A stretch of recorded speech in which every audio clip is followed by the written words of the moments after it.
आइन और कानून के मुताबिक और कानूनी जंग को अदालत में लड़ना है, और इसमें प्रोसिक्यूशन ने अपना पूरा किरदार अदा किया। और अदालत ने भी आज इस फैसले में करार दिया कि प्रोसिक्यूशन अपना जो साबित कर दिया है, और इसके बाद अदालत ने ये सजा सुनाई। ठीक है अहमद भट्टी, हमें ये भी बताइएगा कि इस केस में टोटल कितनी समातें हुई हैं और फिर इस केस में प्रोसिक्यूशन की जानिब से कितने गवाहान को पेश किया गया और हक के दिफा के तौर पर डिफेंस ने कितने गवाहान को पेश किया था? जी, इस केस की तकरीबन 150 के लगभग समातें हुई हैं, जिसमें इस एक साल के दौरान इस केस को मुकम्मल सुना गया और 150 समातों में ये मुकम्मल किया गया है। और इसमें इंतहाई अहम बात यह है कि प्रोसिक्यूशन की वकालत सफाई की जानिब से अपने हक में कोई किसी भी गवाह को पेश नहीं किया गया, ना ही कोई और दीगर शवाहिद पेश किए गए हैं, जबकि उन्होंने अपने 342 के बयान में पहले ये कहा था कि हम अपने गवाह पेश करेंगे, लेकिन उन्होंने बाद में यह हदफ करवा दिया और ये अपने बयान नहीं दिए। इसमें कुल जो गवाहों की तादाद है वो नायब की जानिब से 59 गवाह थे, जिनमें से 35 गवाहों के बयान रिकॉर्ड हुए और 24 को तर्क कर दिया गया। और इन 35 में जो अहम गवाह में स्टार विटनेस जिसको कहते हैं, उसमें जुबैदा जलाल और जो बानी पीटीआई और साबिक वज़ीर-ए-आज़म के प्रिंसिपल सेक्रेटरी आजम खान है वो शामिल थे, उनका बयान हुआ था। और ठीक है, हमारे साथ अहमद भट्टी मौजूद रहेगा। सैयद अमजद शाह हमारे साथ मौजूद हैं। बहुत शुक्रिया आपके वक्त का। अमजद साहब, ये जो फैसला सुना दिया गया है, सजा सुना दी गई है, कानूनी ऑप्शंस क्या हैं अब बानी पीटीआई के पास?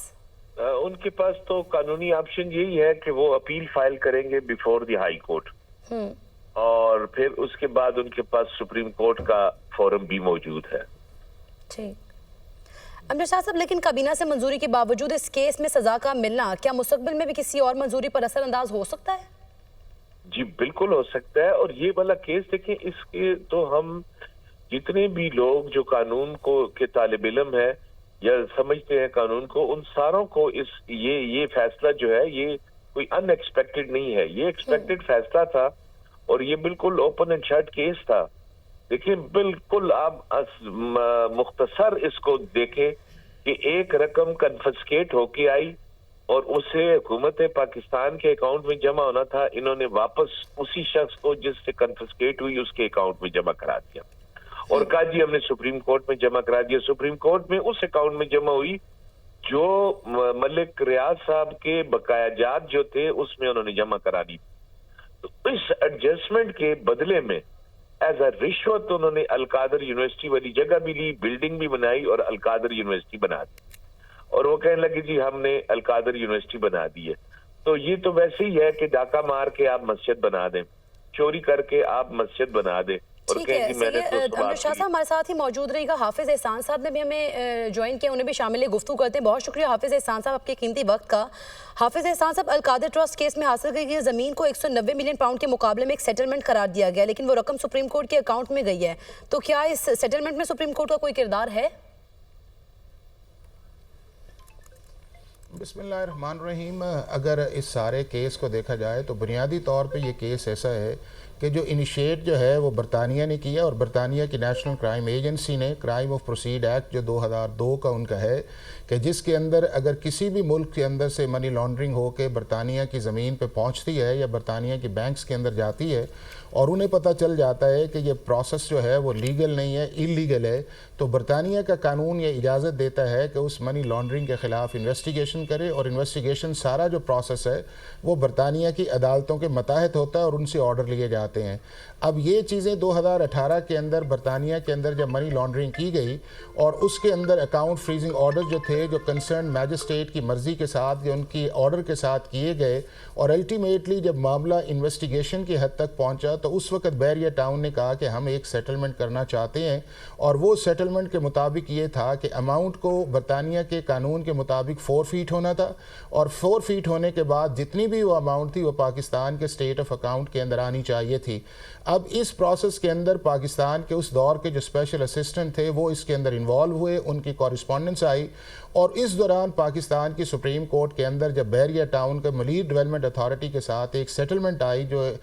460 बिलियन की थी, और एक अकाउंट जो है वो रजिस्ट्रार के नाम से खोला गया कि इसके अंदर आएंगी, और उसके अंदर पहली किस्त जमा भी करवाई गई तकरीबन 35 बिलियन के करीब थी। तो इस दौरान जब वहाँ पे सीरें चल रही थी तो वहाँ के ऊपर जो स्पेशल असिस्टेंट या उनकी जो टीम थी वहाँ ने बरतानिया के जो नेशनल क्राइम एजेंसी को मिसलेड करके तो वो अकाउंट दिया जो पाकिस्तान का स्टेट अकाउंट था नहीं, और वो सुप्रीम कोर्ट ऑफ पाकिस्तान का था। जब वो सारा मामला इन प्रोसेस था तो यहाँ पे पाकिस्तान के अंदर तीसरा इवेंट जो है वो ये आता है कि अलकादर ट्रस्ट अभी बना नहीं था, और अप्रैल के अंदर 458 कनाल ज़मीन जो है वो पाकिस्तान का फेडरल मिनिस्टर जो उस दौर के अंदर प्राइम मिनिस्टर के थे उनके नाम पे करवाई गई। और जब 3 नवंबर 2019 को ये डीड जो है वो साइन की गई और उसके अंदर पाकिस्तान की तरफ से एक लॉयर को रिप्रेजेंट किया गया, और 6 नवंबर 2019 को बरतानिया की नेशनल क्राइम एजेंसी ने एक प्रेस रिलीज जारी की कि वो क्राइम प्रोसीड्स का पैसा जो है वो हमने फोरफीट करके पाकिस्तान के स्टेट अकाउंट के अंदर जो है। सॉरी टू कट यू, हमें यहाँ पे आबिद जुबैरी साहब ने भी ज्वाइन कर लिया है, उन्हें भी शामिल गुफ्तगू कर लेते हैं। आबिद जुबैरी साहब बहुत शुक्रिया, आपके वक्त का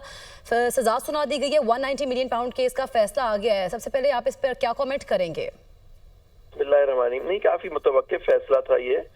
कि इनको सजा दे दी जाएगी, क्योंकि जितने जो प्रोसिक्यूशन होती है इमरान खान साहब की, उनकी ज़ौजा के, उसमें तो वो हुकूमत और सबका स्टांस यही होता है कि ओपन एंड शट केस है। जो आप देख रहे हैं टीवी के अंदर एक पूरा एक बयानिया बनाया जाता है कि इनको सजा मिलेगी, लेकिन इसमें जो मेन चीज देखने की ये है क्या ये जो इसमें जुर्म क्या है, इसमें केस क्या बना था, मिसयूज ऑफ अथॉरिटी का, या क्या नैब के कानून के तहत। ये भी देखना होगा कि जज ने जो अमेंडमेंट्स आई नैब के कानून को उस तरह से किस तरह, क्योंकि देखिए हम अभी जो तज्जिया आपको दे रहे हैं मैंने जजमेंट नहीं देगी, सिर्फ वो था जो बयानिया चल रहा था उसको पढ़ते हुए देखा था, लेकिन क्या एविडेंस उनके सामने आई, किस तरह से इस केस को जोड़ा गया, किस तरह से जुर्म साबित हुआ है कि इमरान खान ने कोई जुर्म किया। क्योंकि देखिए जो पैसा आया वो रियाज मलिक साहब का अपना पैसा था। नेशनल क्राइम एजेंसी ने वहां कह दिया था कि इसमें कोई जुर्म नहीं साबित हुआ। रियाज मलिक के साथ एक प्राइवेट सेटलमेंट किया उन्होंने, उसके तहत ये पैसा उनको दे दिया। रियाज मलिक साहब वो पैसा लेके आए, उन्हें सुप्रीम कोर्ट में अपने जो फाइन था उसके अलग एडजस्टमेंट कराने की उसकी कोशिश की, और उसको कोर्ट में, सुप्रीम कोर्ट में वो जमा हो गया पैसा। बाद में सुप्रीम कोर्ट ने वो हुकूमत वक्त को दे दिया। तो क्या इसमें किस तरह से इसको अल कादिर के साथ जोड़ा गया है कि जी ये पैसे से इमरान खान या उनकी ज़ौजा ने क्या फायदा उठाया, क्या उनको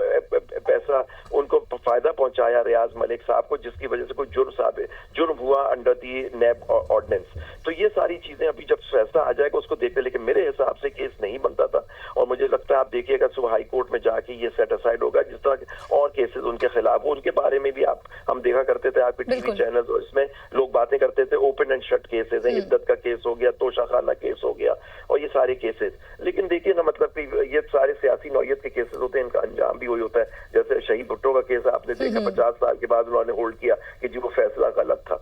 उस पर, और एक हमारे साबिक वज़ीर को फांसी दे दी गई थी उसमें। ठीक है आबिद जुबैर साहब, क्योंकि ये केस जो है बानी पीट के एक वाहिद केस है जो 1 साल से ज्यादा भी चला है, अब इसके पास ऑप्शंस कितनी है? हाई कोर्ट में इसकी अपील में कितने दिनों में जाया जा सकता है? देखिए हाई कोर्ट में तो मेरे ख्याल से 7 या 30 दिन का जो भी उसका पीरियड होता है लिमिटेशन का, उसके अंदर ये इनको फौरन इनको दाखिल करना चाहिए, कॉपीज इनको मिल जाएंगी। उसके बाद इनके मुकला को जाके हाई कोर्ट में अपील दाखिल करनी चाहिए और सस्पेंशन मांगनी चाहिए 426 के तहत सेक्शन 426 में ऑफ दिस जजमेंट।